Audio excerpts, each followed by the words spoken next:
Managing animals in Buzz is easy, so let's start by taking a quick tour through an animal profile so you can understand what the backend software looks like and how it connects to the client-facing website. We're going to move counterclockwise around this page, and we're going to start up on the top left. So first, this is where you enter the public-facing information. In other words, pretty much all the data you input in this area of the profile will be visible on the website as soon as you save it in the system. You'll fill in things like the dog's name, status, add unlimited images, videos, and descriptions, as well as high-level information like their breed, energy levels, training, attitude, etc. Now, while a dog profile looks like this in the back end, Buzz automatically creates a dog card like this on the front end of the website, and by clicking on the dog card, it brings up the animal's detail page, which displays all the data you just entered and where visitors can apply to adopt the dog with a click. A little lower down the page, you're going to find internal information which is not visible to the public. You might start by entering where the dog came from, if they were part of a litter, who their parents were, and any transportation-related information.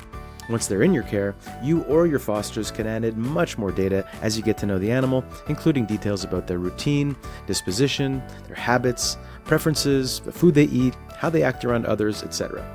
You'll also use this area to enter all of an animal's medical information, including what they looked like when they arrived, their microchip data and spay-neuter status, their vaccine history, and you can add as many non-core vaccinations and preventatives as you want. You'll also be able to document any exams or treatments they've had, their medical conditions, or any prescription meds they're on.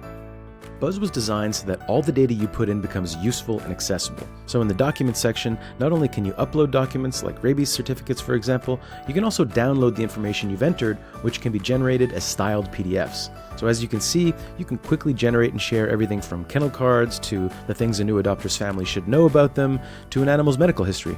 Clicking here, you'll see an example of the PDF, which would include your logo instead up at the top here. Now, over here on the bottom right is an animal's timeline section. This gives you a good sense of an animal's history at a glance, and this area is automatically updated in some cases and manually updated in others, giving you complete control. So for example, you can see that this dog is living with our foster Catherine, and when you connect the two in the system, that's automatically logged. But you might decide you want to leave a note about this dog, which you can manually enter into the timeline. So by clicking here, you can add a note. And once you do, everyone in the rescue with access to this page will be able to see who wrote it, when it was written, and what was said. If you want to send an email to somebody, it works the same way. So you just enter the information, and with a click or two, you can attach those styled PDFs we spoke about and send it off. You can see that the email is now in the timeline here, and if you like, you can also add in upcoming non-medical events like training sessions or meet and greets. Finally, heading back up to the top right section, we have the My Pack area. Now here's where you can indicate if the animal is bonded with another one, you can choose a foster, you can choose to give the foster access to edit this animal's information, and you can change the price with just a couple of clicks like so. Not only that, but you can also discover which of your applicants chose this animal as their favorite by clicking here, so you don't have to go hunting for that information. You also have a bunch more one-click options that can do things like take an animal off the website with one click. You can take them off Pet Finder or Adopt a Pet by clicking here. Or if you feel like the dog needs a little more exposure, you can add them to your homepage's featured animals area by clicking here. Now we cover this process in another video, but when you're ready to adopt an animal, this is where you'd be clicking to initiate that process, and this drop-down menu will only include approved adopters. Coming back to where we started, we actually skipped this area earlier, which we call internal tags, but they're actually really powerful tools to use organizing and using your data. Now you can have as many internal tags as you like, they're only visible to you, and they don't go up on the website. And they're useful later because you can search through all of your animal records or run reports based on them.